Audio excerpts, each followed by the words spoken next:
わしじゃ、不気味度を魅力じゃ。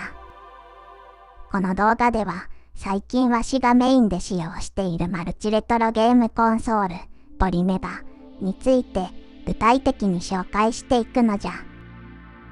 なお、本動画はポリメガのファームウェアがバージョン 1.123 時点での機能紹介となるので、そのつもりで視聴いただきたい。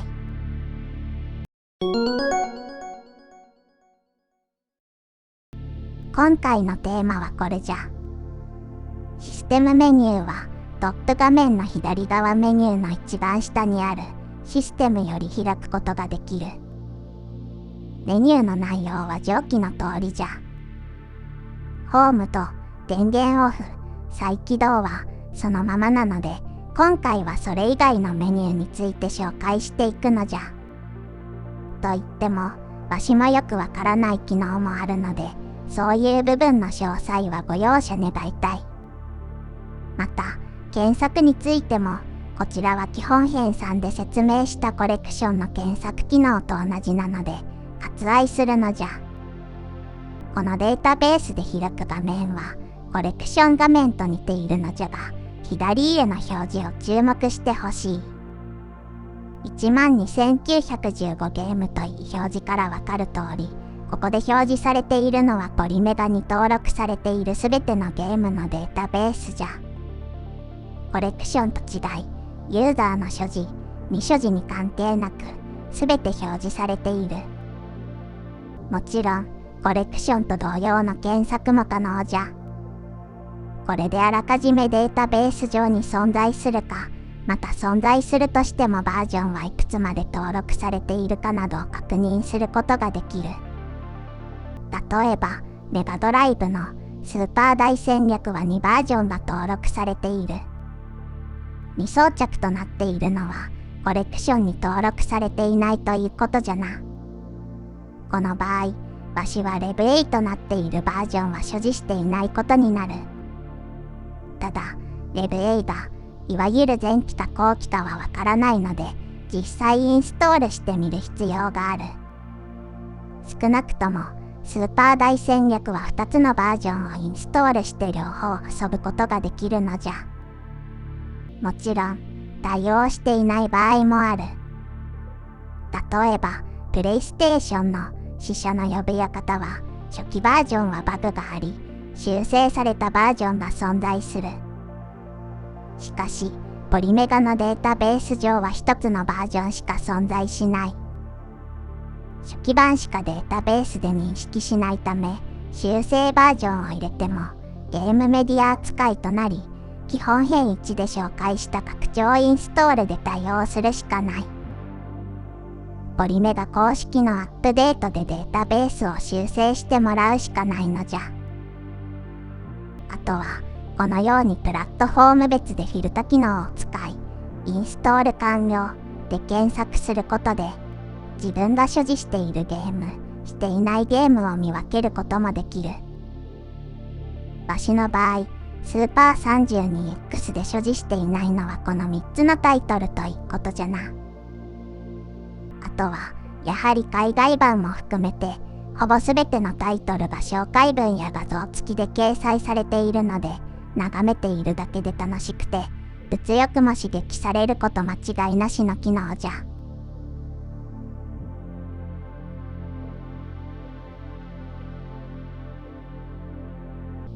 近日発売予定らしい任天堂64についても、すでにデータベース上はすべて登録されているのじゃ。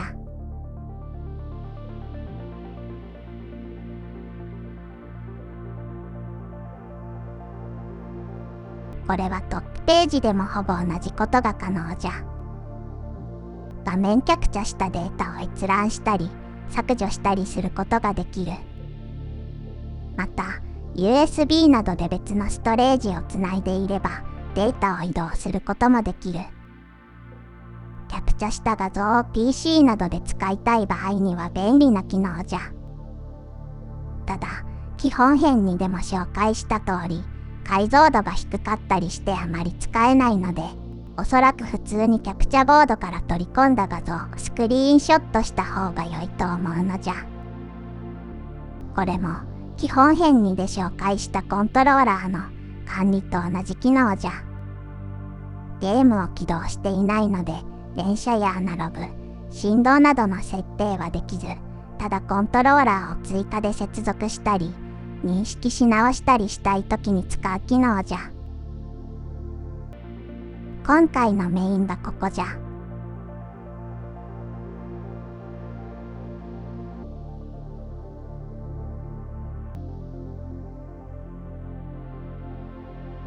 ここは5つのサブメニューに分かれている。ここは説明書のウェブサイトへの QR コードが貼ってあるだけじゃ。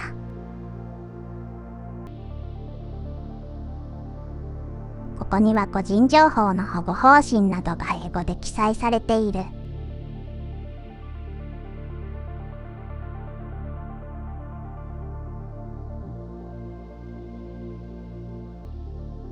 ここは最初のセットアップ時にも表示される使用許諾契約の内容が日本語で表示されている。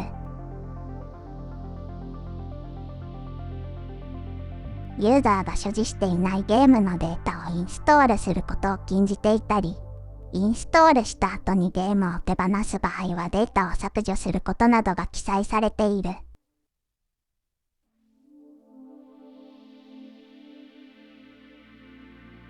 また、データベースに各タイトルの画像やロゴなどを使用していることについても、合成使用であり著作権上の問題はないといい判断についても記載されているのじゃ。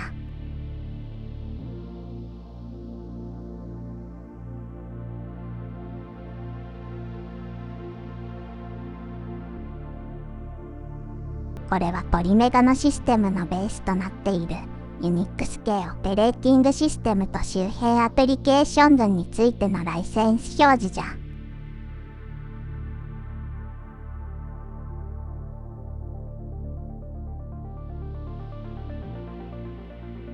ポリメガの開発者やビジネスパートナー、データテスターの名前などが記載されているのじゃ。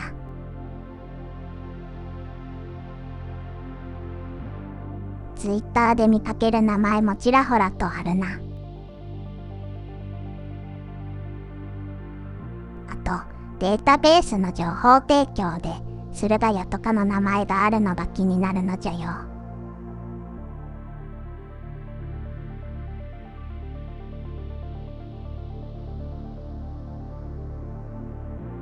ここはインターネット接続関連じゃ。インターネットへ接続のチェックを外すと、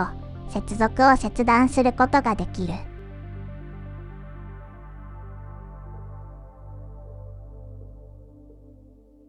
また、インターネット接続を設定では、Wi-Fi での無線接続の設定をすることもできる。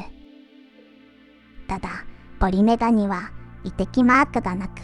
いわゆる電波法に基づく、技術基準適合証明を受けていないようで、Wi-Fi 接続した場合、ユーザーが電波法違反になる可能性がある。なので、基本的には有線で接続することをお勧めするのじゃ。今回はここが一番説明が多い部分じゃ。映像設定、音声設定、非アクティブ設定の3つに分かれている。解像度は 1080p、1080i、720p の3種類じゃ。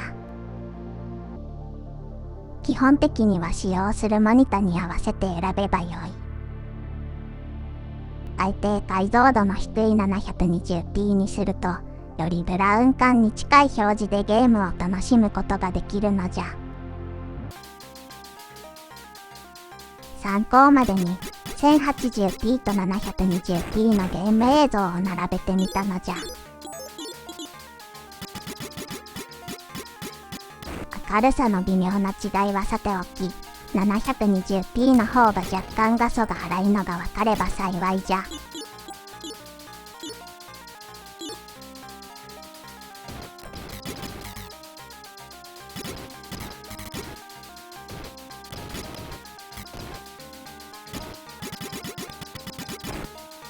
時代はこんな感じなので、まあ、好みじゃな。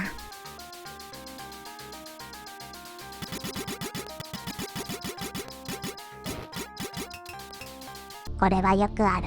ディスプレイ全体の縦横の位置合わせじゃ。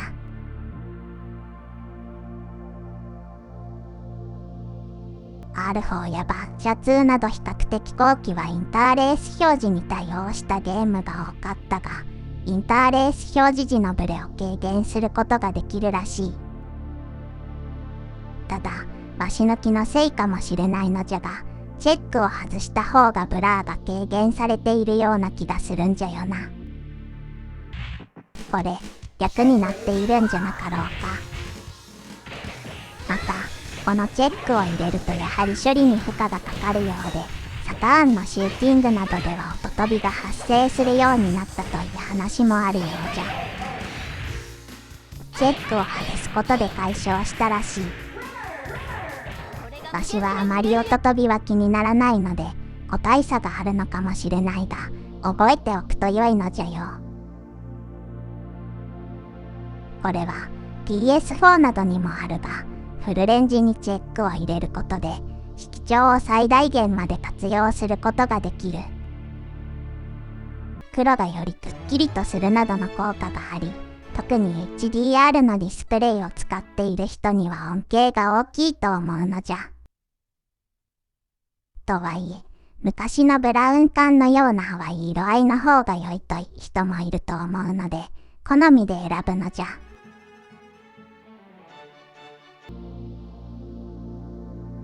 これはポリメガのシステム上で流れている BGM をオンオフする機能じゃ。チェックを外すとこのように BGM が消える。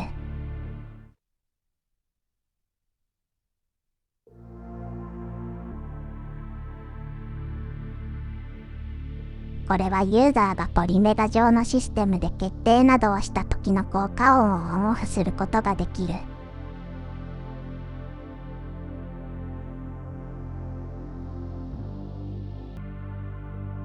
メガドライブや 32X の音質が改善されるらしいのじゃが、わしが試した限りでは変化がわかるものはなかったのじゃ。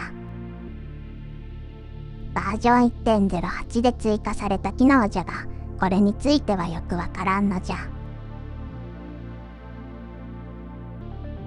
MSU1 オーディオというのはスーパーファミコン用のパッチで、これを当てると CD 音質のオーディオを再生できるようになるというものじゃ。ポリメガはこれに対応しているのじゃが、その音量バランスを最適化する機能じゃ。まあ、音量が大きすぎたり小さすぎたりしないようにする機能じゃな。これはバージョン 1.122 で追加された機能じゃが、具体的なゲームでは違いを確認できていないのじゃ。すまんな。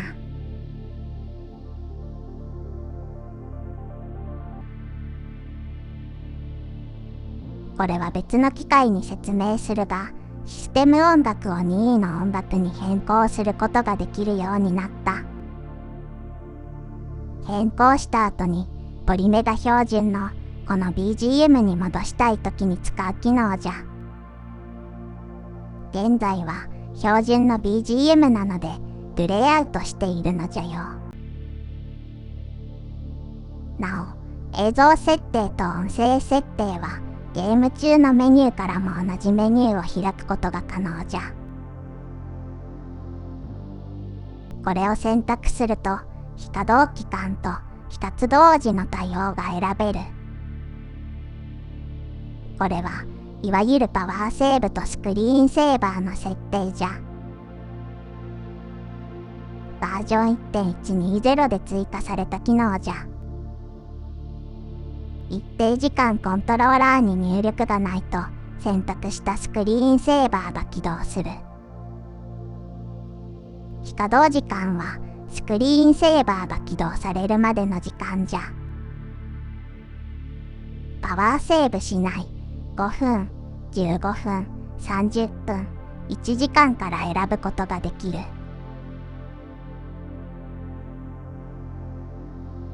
ススクリーンセーバーはブランク画面、薄暗い画面、ノスタルジアフィールド、16ビットブロブ、パチンコ、跳ね返るから選ぶことができる。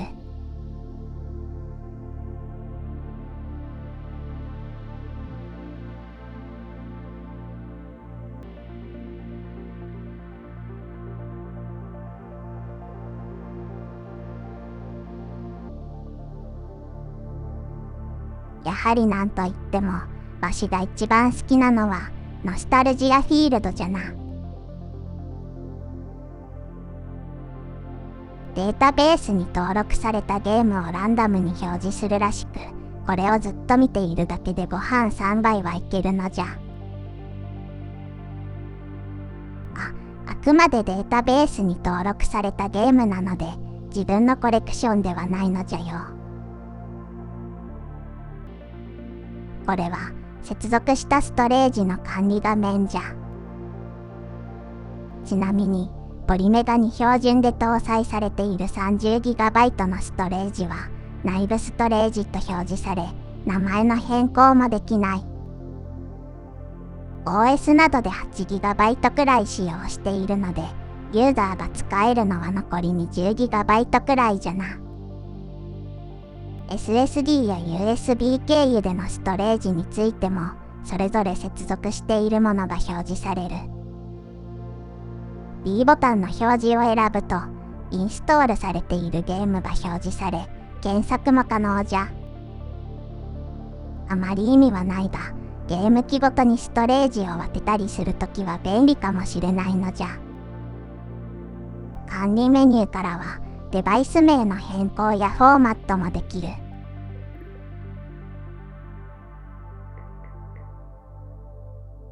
セーフイジェクトはデバイスを取り外す際に使う機能じゃな。バルク転送はストレージ A から B へデータを移動したい場合に使用する。ゲームを選んで移動することもできるし、丸ごと移動することもできるが、あくまで移動であり、コピーではないことに注意じゃ。バックアップはできないが、動作が不安定になってきたストレージから新品に移動させたいときなどに使うイメージじゃな。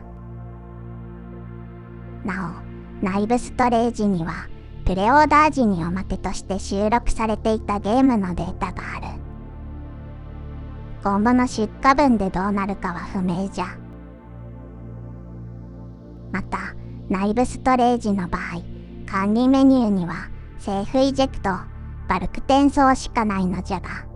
実施したらどうなるのかわからないので怖くて試していないのじゃ。申し訳ないのじゃよ。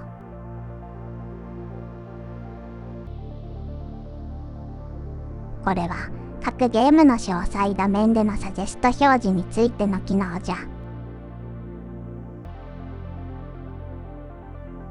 標準では未所持のゲームも含めて表示されるが、ここのチェックを入れるとコレクション内のゲーム、つまり所持しているゲームが表示される。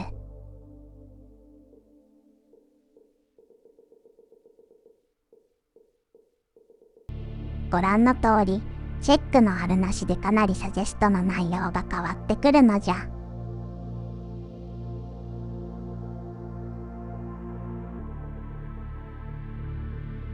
まあ、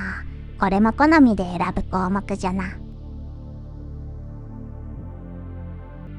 これはトップメニューのプラットフォーム別コレクションにのみ影響する機能じゃ。通常は、例えばプレイステーションなら北米、パル、日本およびアジアと各地域別に分かれているが、これをプレイステーションと一つのプラットフォームにまとめて表示するかどうかを選べる。あくまで見た目の問題じゃが、地域別に分かれていない方がすっきりする感はあるので、これも好みで選ぶと良いと思うのじゃ。なお、どの地域がメインになるかは、ポリメガ本体の地域設定をどこにしたかに依存する。わしの場合は日本およびアジアにしているので、すべて日本及びアジアのプラットフォームにまとまっている状態じゃ。これは拡張インストールしたタイトルのサムネイルをどのように表示するか選べる機能じゃ。オフの状態だと、このようにタイトル名と画像の両方が表示される。まあ、これも好みなので、好きな方を選ぶと良いのじゃよ。わしは漢字で表記できないこともあって、テキストなしにチェックを入れているのじゃ。これはその名の通りじゃな。ホーム画面にある最近追加したゲームのプレイリストを非表示にするかどうかを選べる機能じゃ。あまり他人に見られたくないとか、ホーム画面のプレイリストの表示を減らしたいという場合はチェックを入れると良いのじゃ。ここはプレイメニューなどのコントローラー設定とは別物じゃ。スクリーンショットのショートカットを有効にすることができる。地域ボタンスワップというのは、いわゆる丸×ボタン問題じゃ。ポリメガの標準だと A ボタンで決定、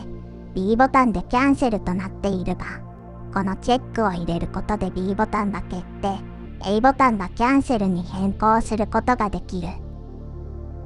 これもお好みと慣れで設定すると良いのじゃ。システムアップデートは、その名の通り、インターネットにつながっていると最新のアップデートがないかをチェックしてくれる。アップデートがあった場合は、そのまま更新の処理に進むことができるのじゃ。システム領域は、本体の基本リージョンを選択することができる。先ほどデータベースのところで、プラットフォーム別のコレクションをまとめた場合、どの地域がメインになるかはここの設定に依存するのじゃ。あと、ここを日本以外に設定すると、先ほどのコントローラーの地域ボタンスワップの機能がなくなるとともに、ポリメガの標準である A ボタンで決定、B ボタンでキャンセルの設定になる。この設定は初期セットアップ時にも表示される。システム言語はその名の通り、システムの言語設定を行うことができる。ここも初期セットアップ時の項目じゃ。なお、ここで設定すると本体の再起動がかかるので注意じゃ。システム情報では、ファームウェアのバージョン情報や IP アドレスなどが表示される。意外なのは、モジュールをつないでいた場合は、モジュールのバージョンも表示されるのじゃ。デフォルト設定を回復は、その名の通り、初期セットアップした時の設定に戻す機能じゃ。特にインストールしたデータなどには代わりにはなく、主にシステム設定の項目が初期化される。ただ、ユーザーが設定したプレイリストも消えてしまうので注意じゃな。システムを初期化は、インストールしたデータやコレクションもすべて削除し、工場出荷時の状態に戻す機能じゃ。本体が起動せずに最初のロゴでループ状態になるとか、不具合があった時の最終手段じゃ。これでも治らない場合は、修理に出すしかないのじゃよ。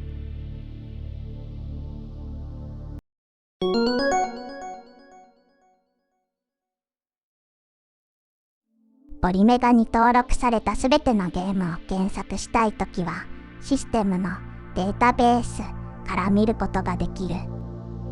映像と音声の設定は、プレイメニューからも同じ設定を行うことができる。インターネット接続は基本的には優先で、